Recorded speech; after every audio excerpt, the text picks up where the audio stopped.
गुलाबी आंखें जो तेरी देखी, शराबी ये दिल हो गया। कौन है जो सपनों में आया, कौन है जो दिल में समाया, तो झुक गया आसमां भी इश्क मेरा रंग लाया। यूं ही तुम मुझसे बात करती हो या कोई प्यार का इरादा। मोहम्मद रफ़ी, जिन्हें दुनिया रफ़ी साहब के नाम से बुलाती है, हिंदी सिनेमा के श्रेष्ठतम गायकों में से एक थे। अपनी आवाज की मधुरता और परास की अधिकता के लिए इन्होंने अपने समकालीन गायकों के बीच एक अलग ही पहचान बनाई थी।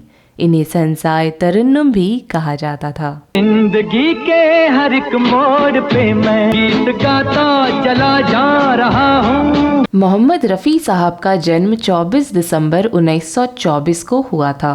बेखुदी का ये आलम न पूछो, मंजिलों से बढ़ा जा रहा हूँ। और 31 जुलाई 1980 को मोहम्मद रफ़ी ने इस दुनिया को हमेशा के लिए अलविदा कह दिया। पत्थर के सनम तुझे हमने। इस बीच 28,000 गानों का विशाल रिकॉर्ड अपने नाम दर्ज करने वाले वो सादगी से भरे मखमली आवाज वाले फनकार दुनिया को फिर कहाँ मिलेगा। मोहब्बत का खुदा जाना। गानों की तर्ज पर मूड को बदलना तो कोई रफ़ी साहब से सीखे। संभालो मुझको ओ मेरे यारो। सुरीली आवाज और सरल व्यवहार वाले मोहम्मद रफ़ी का आखिरी गाना हर किसी को उनकी मौत की याद दिलाता है। संभलना मुश्किल हो गया। दोस्तों, रफ़ी साहब ने आखिरी गाना सन 1981 में आई फिल्म आस पास के लिए गाया था।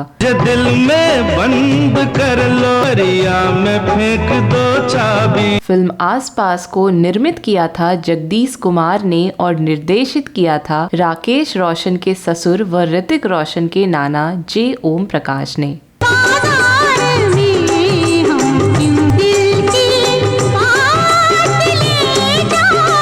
इस फिल्म में संगीत दिया था लक्ष्मीकांत प्यारेलाल ने और गीत आनंद बख्शी ने लिखे थे।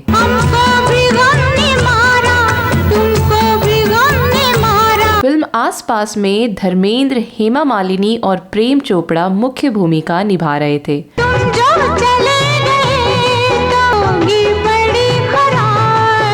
इस फिल्म में कुल 6 गीत थे जिसे किशोर कुमार, मोहम्मद रफ़ी और लता मंगेशकर ने गाया था। शहर में चर्चा है, आहा शहर में चर्चा है, गली में मेरी एक लड़की कंवारी रहती है। रफ़ी साहब ने इस फिल्म में 2 गाने गाए थे, शहर में चर्चा है और तू कहीं आस पास है दोस्त। वही तो नहीं, वही तो नहीं, वही तो नहीं। रफ़ी साहब ने पहले शहर में चर्चा है गाने को रिकॉर्ड किया था। इस गाने में ऋतिक रोशन भी दिखाई दिए थे। ऋतिक रोशन उस वक्त केवल 7 साल के थे और उस गाने में वे हेमा मालिनी को आंख मारते हुए और एक खत देते हुए दिखे थे। देख ओ बनते ये खत पढ़ के किसने लिखा है। इस गाने की रिकॉर्डिंग खत्म होने के बाद जब रफ़ी साहब घर जाने के लिए निकल रहे थे तो मैंने उन्हें आवाज दी, रफ़ी साहब 1 मिनट के लिए। रफ़ी साहब रुक गए और पीछे मुड़कर रफ़ी साहब ने जे ओम प्रकाश की ओर देखा। टर्न करके ना बोले, पापा जी मेरा गाना खराब है। तो जे ओम प्रकाश ने कहा, नहीं नहीं रफ़ी साहब, गाना आपका बहुत अच्छा हुआ है। एक शेर रिकॉर्ड करना था, मैं भूल गया। यही शेर आज हर हिंदुस्तानी के दिल में है। आने की आस है दोस्त। फिर रफ़ी साहब ने उस शेर को भी रिकॉर्ड किया। रिकॉर्डिंग खत्म होने के बाद जब रफ़ी साहब जा रहे थे तो जाने से पहले रफ़ी साहब ने लक्ष्मीकांत प्यारेलाल से कहा, तो क्या मैं चलूं? बैंड ते बाजा लेके आजा। जिसे सुनकर लक्ष्मीकांत प्यारेलाल जी को बड़ा ही आश्चर्य हुआ, क्योंकि उससे पहले रफ़ी साहब ने ऐसे शब्द कभी नहीं कहे थे। मुझे शक होता है तुझ पे, बुरा ना माने तो। और दोस्तों, अगले ही दिन 31 जुलाई 1980 को दिल का दौरा पड़ने के कारण रफ़ी साहब इस दुनिया को अलविदा कह गए। तेरे आने की आस है दोस्त। रफ़ी साहब का अंतिम गाना धर्मेंद्र पर फिल्माया गया था, जिसमें धर्मेंद्र हेमा मालिनी को याद करते हैं।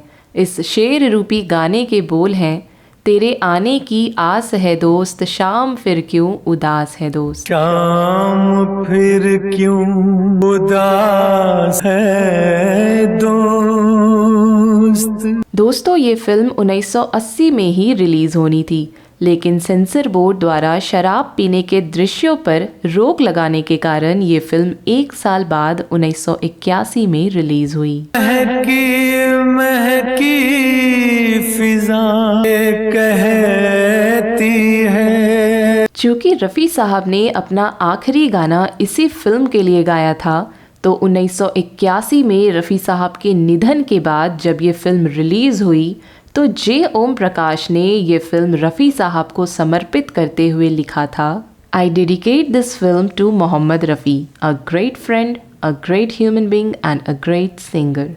He sang the last song of his life for this film. His loving memory will live forever with his songs. कहीं आस पास है दोस्त।